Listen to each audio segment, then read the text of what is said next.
மதுரையில் விழா ஒன்றில் பங்கேற்ற முன்னாள் அமைச்சர் செல்லூர் ராஜு 2026 எடப்பாடி தலைமையில் தமிழகத்தில் அதிமுக ஆட்சி அமையும் என பேசியுள்ளார். மதுரை மாநகர் அதிமுக கழகம் சார்பில் புதிய உறுப்பினர்களுக்கு அடையாள அட்டை வழங்கும் விழா முன்னாள் அமைச்சர் செல்லூர் ராஜு தலைமையில் நடைபெற்றது. இதில் பேசிய செல்லூர் ராஜு, திமுக ஒருமுறை ஆட்சி செய்தால் மற்றொரு முறை ஆட்சிக்கு வரமாட்டார்கள். கருணாநிதியாலே தொடர்ந்து ஆட்சி அமைக்க முடியாத போது ஸ்டாலினால் முடியாது என கூறியுள்ளார்.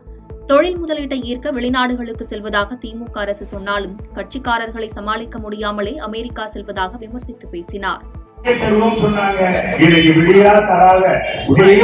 ஒரு ஆட்சியாக மக்களை வாட்டி வதைக்கின்ற வரிகளை போட்டு விலைவாசி இயக்கத்தை கொடுத்து ஒரு பக்கம் போதை ஆறாக ஓடுகிறது. அவங்க கட்சி நிர்வாகிகளை அடக்க முடியல. ஒரே மாசத்துல சொன்னார், நான் சர்வதியாராக மாறுவேன்னு சொன்னார்.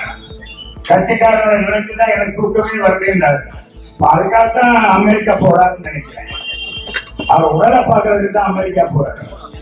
எத்தனை முறை வெளிநாடு போயிருக்காரு. அவர் வரும்போது சொல்லுவாங்க இத்தனை கோடி ஈர்த்து வந்திருக்காரு.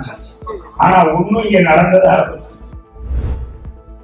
கைத்தறி மற்றும் துணிநூல் துறை அமைச்சர் ஆர் காந்தி முன்னிலையில் மேல் விஷாரம் தேசிய நலச்சங்கத்தினர் அரசு ஆரம்ப சுகாதார நிலையத்திற்கு மருத்துவ கருவிகள் மற்றும் உட்கட்டமைப்புகள் நன்கொடையாக வழங்கினர். ராணிப்பேட்டை மாவட்டத்தில் கைத்தறி மற்றும் துணிநூல் துறை அமைச்சர் ஆர் காந்தி முன்னிலையில் மேல் விஷாரம் நகராட்சி அரசு ஆரம்ப சுகாதார நிலையத்தில் மேல் விஷாரம் தேசிய நலச்சங்கத்தினர் மருத்துவமனையின் மேம்பட்ட சுகாதார பராமரிப்புகளுக்காக ரூபாய் 1.75 லட்சம் மதிப்பீட்டிலான மருத்துவ கருவிகள் மற்றும் உட்கட்டமைப்புகளை நன்கொடையாக வழங்கினர். இந்நிகழ்ச்சியில் மாவட்ட கலெக்டர் ஜே சந்திரகலா, கைத்தறி மற்றும் துணிநூல் துறை அமைச்சர் ஆகியோர் கலந்து கொண்டனர். அப்போது பேசிய அமைச்சர், நேஷனல் வெல்ஃபேர் அசோசியேஷன் பொதுமக்களுக்கும் சமூக தேவைகளுக்கும் தொடர்ந்து தங்களுடைய பங்களிப்புகளை வழங்கி வருகிறது. எவ்வித விளம்பரங்களும் இன்றி மக்கள் பணிகளை செய்து வருவதாக கூறினார். மேல் விஷாரம் அரசு ஆரம்ப சுகாதார நிலையத்திற்கு ரூபாய் 1.75 லட்சம் மதிப்பிலான மருத்துவ உபகரணங்களை வழங்கியதற்கு நன்றி தெரிவித்தார்.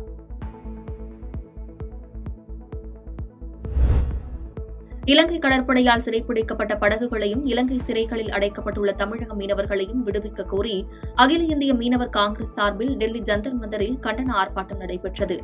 இதில் அகில இந்திய மீனவர் காங்கிரஸ் தலைவர் ஆம்ஸ்ட்ராங் பெர்னாண்டோ மற்றும் தமிழ்நாடு உட்பட 11 மாநிலங்களில் இருந்து பல்வேறு மீனவர்கள் சங்கங்களின் தலைவர்கள் மற்றும் பிரதிநிதிகள் கலந்து கொண்டனர்.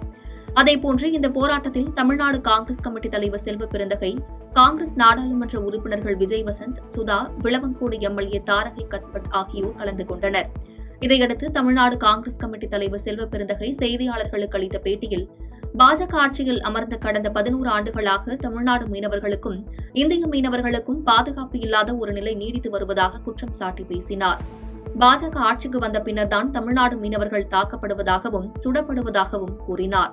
தற்போது வரையில் சுமார் 138 தமிழக படகுகள் இன்னமும் இலங்கை அரசின் கட்டுப்பாட்டில் உள்ளது. 100க்கும் மேற்பட்ட மீனவர்கள் சிறையில் உள்ளனர். இந்த விவகாரத்தில் பிரதமர் நரேந்திர மோடி மற்றும் மத்திய அமைச்சர்கள் ஏன் தலையிட்டு நடவடிக்கை எடுக்கவில்லை என்று கேள்வி எழுப்பி பேசினார். இதைத் தொடர்ந்து மீனவர் அமைப்பினர் ராகுல் காந்தியை சந்தித்து மீனவர்கள் பிரச்சினைகள் குறித்து நாடாளுமன்றத்தில் தொடர்ந்து வலியுறுத்த வேண்டும் என்று கோரிக்கை வைத்தனர். பாஜக ஆட்சிக்கு வந்தால் இனிவரும் காலங்களில் மீனவர்களுடைய படகு தாக்கப்படாது பார்த்துக் கொள்வோம். கைது நடவடிக்கையில இலங்கை இறங்கினால் நாங்கள் நடவடிக்கை எடுப்போம். படகுகள் சாதாரணமடைந்தால் நாங்கள் அதற்கு உரிய நிவாரணம் அளிப்போம் என்று சொன்னது. ஆனால் 11 ஆண்டுகளாக மீனவர்கள் தாக்கப்படுகிறார்கள், சுடப்படுகிறார்கள், கொலை செய்யப்படுகிறார்கள், படகுகள் சேதமடையப்படுகிறது, வலைகள் பறிமுதல் செய்யப்படுகிறது. இந்திய வரலாற்றில் முதல் முறையாக தமிழ்நாட்டு மீனவர்களை கைது செய்து நீதிமன்றத்தில் நிறுத்தி தண்டனை பெற்று தந்திருக்கிறார்கள். 138 படகு இன்னும் இலங்கையுடைய கட்டுப்பாட்டில் இருக்கிறது. 100க்கும் மேற்பட்ட மீனவர்கள் சிறைச்சாலையில வாடிக்கொண்டிருக்கிறார்கள். ஏன் இந்த பாராபட்சத்தை ஒன்றிய அரசு செய்து கொண்டிருக்கிறது? மோடி ஏன் இதில் தலையிடவில்லை? ஒன்றிய அமைச்சர்கள் ஏன் இதில் தலையிடவில்லை? இனிவரும் காலங்களில் இப்படி பாராபட்சமாக நடக்கக்கூடாது என்றுதான் எங்களுடைய மீனவர் காங்கிரசின் சார்பாக ஜந்தர் மந்தர் டெல்லியில மிகப்பெரிய போராட்டத்தை இங்கு நடத்தி கொண்டிருக்கிறோம். ஸ்ரீபெரும்புதூர் அருகே மாட்டின் மீது இருசக்கர வாகனம் மோதியதில் பின்னால் வந்த லாரி மோதி இளைஞர் உடல் நசுக்கி உயிரிழந்த சம்பவம் அதிர்ச்சியை ஏற்படுத்தியுள்ளது. விழுப்புரம் மாவட்டத்தை சேர்ந்தவர் தர்மதுரை. காஞ்சிபுரம் மாவட்டம் ஸ்ரீபெரும்புதூரில் இருந்து குன்றத்தூர் செல்லும் நெடுஞ்சாலையில் இருசக்கர வாகனத்தில் சென்று கொண்டிருந்தார். அப்போது புதுநல்லூர் பகுதியை வந்தபோது சாலையின் குறுக்கே திடீரென மாடு வந்துள்ளது. இதனால் கட்டுப்பாட்டை இழந்த தர்மதுரை மாட்டின் மீது இருசக்கர வாகனத்தை மோதியுள்ளார்.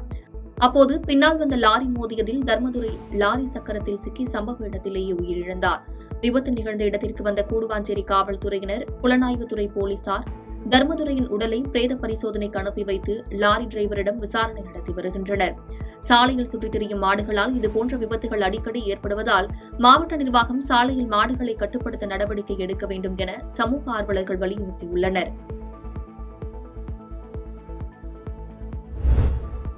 திருச்சியில் பள்ளி வகுப்பறையில் 2ஆம் வகுப்பு மாணவன் மயங்கி விழுந்து உயிரிழந்த நிகழ்வு சோகத்தை ஏற்படுத்தியுள்ளது.